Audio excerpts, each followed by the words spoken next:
All right, Coach. Coming off a big win over Marshall last week, obviously a little bit longer of a gap between games than we expected. What's the what's the feeling going into this rescheduled, I guess, Western Michigan game tomorrow?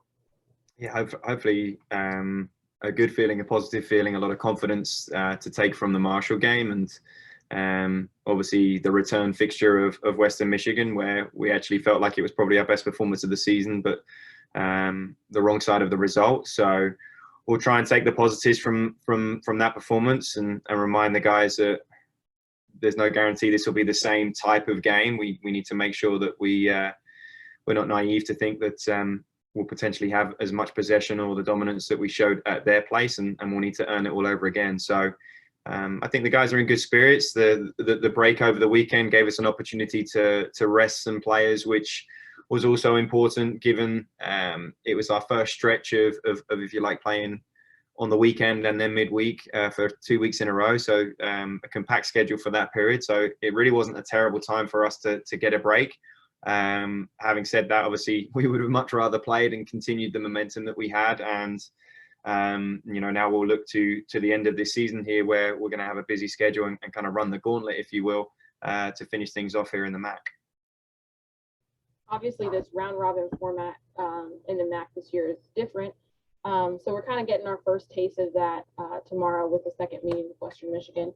You mentioned kind of playing off the game previously in the season, first meeting with the team.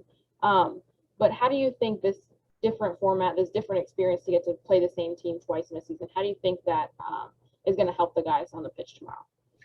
Well, it can go one of two ways. I think obviously we were incredibly disappointed that we were on the wrong side of that result previously, but took a ton of positives in the way that we played. We have to be careful that we remind the players that this is a new game. It starts 0-0. Whatever we achieved or earned in terms of the performance in the first game is not our given right. We're not entitled to that when we start the game on Wednesday. We're going to have to go out and earn all of that all over again. But at the same time, making sure that we reinforce some of the things that we did very well on the day, and make sure that again, we'll know what to expect from them to an extent. We've obviously watched them play twice since then, both against Northern Illinois, and both were quite high scoring affairs. So we were able to take a little bit from those games too. But again, I think when you've played an opponent once already, you do get a sense of what to expect. But then so will they regarding us as well. So they'll be better prepared for us, and I hope and anticipate that we'll be slightly better prepared for them at the same time. I want to talk for a second about going back to the Marshall game, kind of talking that we've talked a lot about that in-state rivalry and how big it was that an in-state kid got the game-winning goal in the match. What do you think that says? I mean, you've talked about this a couple of times, but what do you think that says to not only that rivalry, but just kind of the quality of soccer that we have here in the state of West Virginia?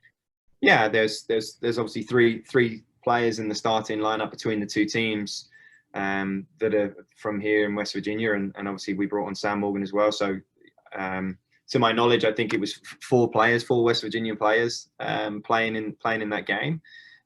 So it's great. It's great. I think there has been a stigma a little bit surrounding the youth level of soccer and what there might be out there to recruit, but there are definitely good players, and there are definitely two, what I like to think, elite programs in WVU and Marshall that are recruiting in state and looking for local talent. And again, nights like that, I hope will, if you like, reinforce Ike's decision to come here, and then other young players that may have been watching that game or been present and will be present in future games, both at Marshall and at WVU. We'll see that, and that hopefully might inspire them to continue to work hard in the sport and get their opportunity at a school like ours or a school like Marshall's as well. So it definitely, if you like, adds a little element to that local rivalry that you have players from within the state and close here to Morgantown playing in those games. So again, what a special night it would have been for Ike, and we definitely hope that helps him going into tomorrow's game, going into the rest of his time here this season with the team, and that's the first of many that he's looking to score as a WVU player. Yeah, absolutely. Let's talk about your back line for a second, or your defensive unit as a whole. 4-0 when recording a clean sheet. I think that says a lot about the defensive effort. How important is that going to be going down the stretch here, as we have, like you said, a lot of games left to go here? And I mean, let's just talk about that. Yeah, I think the group collectively should take a lot of confidence from the resilience and the defensive solidarity that we've shown up to now.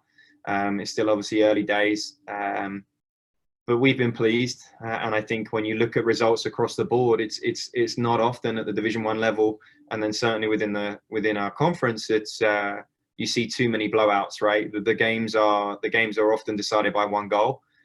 So we're very much in the game if we can keep a clean sheet. And as you said, every time we've gone on to win the game. So it gives us a great platform and a great potential. Obviously, we need to show that we can go a goal down, or that we can concede and still have enough to win a game as well. But for as long as we continue to keep clean sheets, I think we'll continue to have some pretty good results. And it's not just the back three. There's a whole collective effort from the team, and from everyone knows that there's an expectation and a role defensively. But I also believe that if you're the team with the ball, it's very difficult for the opponent to score. So we want to continue to improve in those areas.